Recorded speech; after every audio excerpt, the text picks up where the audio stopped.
Hello my fellow Archons, and welcome to another video, where we will be analyzing the lowest SAS KeyForge deck in the world, an Age of Ascension deck called Rishi Ruinscorp Nietz at 33 SAS. The next lowest is 34, then 35, and it's only once we hit 36 SAS that we start seeing multiple decks ranked that low. It has houses Brobnar, Logos, and Shadows, and there are a few things that really stick out at first glance when you look at its deck list. This is a Plague Rat deck, with a whopping 7 of them. There are also 4 Binate Ruptures, which is just insane. Sadly, no interdimensional graph to go along with them. As if 4 alpha cards wasn't enough, over in Brobnar we have 2 First Bloods, putting the total at 6.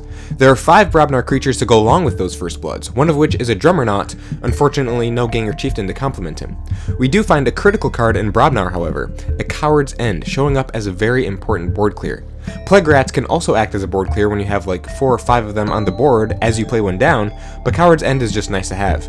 However, the keen observer will notice that Plague Rat and Coward's End don't go very well together, since Coward's End only destroys each undamaged creature, so that can be some tricky anti-synergy to play around sometimes. There's not too much more board control in this deck, honestly. There's a Bouncing Death Quirk, also immensely useful, and a Tremor. The rest of it is just small, direct damage here and there. In terms of Ember control, there is hardly any. We have 2 Gamgees, which only really work half the time, and then Brobnar, Burn the Stockpile, which only operates if the opponent has 7 or more Ember. If neither of the Gamgees are on the board, the opponent can literally just check at 6, and there's 0 risk of me taking them off check. The only thing that really threatens the opponent when they want to forge is the ultimate cornerstone card in this deck, the Sting. The Sting is possibly the most important card in this deck. How do I know this, you might be asking? Well, a while ago, I played a whole bunch of games online with this deck on stream, all in an effort to research for this video, and prepare for this analysis of it, so I know at least the basics of how this deck functions. So why is this thing so important here? Well, let's first ask the question, how does this deck generate Ember? It doesn't. This deck generates Ember when the opponent generates Ember, and so the Sting, which gives me all the Ember they use to forge keys, is a critical part of that. I let the opponent get the Ember, then they give it all to me when they forge. The Binate Ruptures can help with that quite a bit.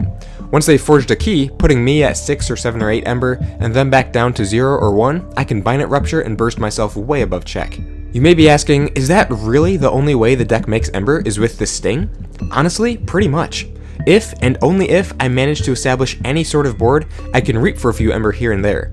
On occasion, I could form an army of Plague Rats and just call Shadows over and over, and reap out with my Rats 5 or more times. That works every once in a while, but can fall to many counters, Corrallop being one of the scariest of them. But yeah, with only 19 creatures and a mere 5 bonus Ember Pips, which is a horrible ratio by the way, the deck just doesn't have much momentum of its own, especially when 2 of those 5 Ember Pips are on artifacts, so you probably won't get to see them more than once in a game. So we've covered board control, Ember generation, but what about efficiency? How fast can you get through this deck's cards? Well, we do have a Professor Sutterkin, albeit with only 3 other Logos creatures to accompany him. Double Memory Chip is pretty cool, helpful for archiving away things like Plague Rats, so you can drop a whole bunch of them at once, or Brobnar cards like Burn the Stockpile for a big Brobnar turn down the road. Or you could store away some of those Binate Ruptures so they stop clogging up your hand all the time. The Titan Librarian can help by archiving something every now and then too. But that's it really, the rest of the time you'll just be moving through your deck at a regular speed. So, I played with this deck a number of times online during a live stream, and experienced all this stuff firsthand.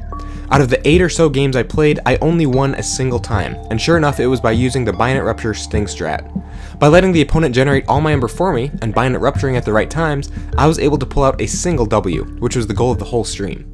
With 6 alpha cards, the deck feels incredibly clunky to play, useless cards constantly clogging up your hand that need to be discarded or archived away. If I fell behind on the board, my only out was the Coward's End or the Plague Rats if I built up a big enough turn of them. The BDQ was rarely enough to catch me up. The deck has one single game plan and doesn't do much else. If things happen to work out perfectly, you just might score a win, but otherwise it's a simply hopeless pile of cards, definitely worthy of that 33 SAS rating. But there we have it, an analysis of the lowest rated deck in the world according to SAS. What do you guys think? Do you know of any other decks that could compete with this one in terms of utter uselessness? I'll be sure to leave a link to this deck in the description so you can analyze it for yourself, but that'll do it for this video. We just have a couple days of KeyForge Christmas left, so if you haven't seen the rest of the videos, be sure to check them out. Thank you all so much for watching, and I can't wait to see you all again in the next one. See you later.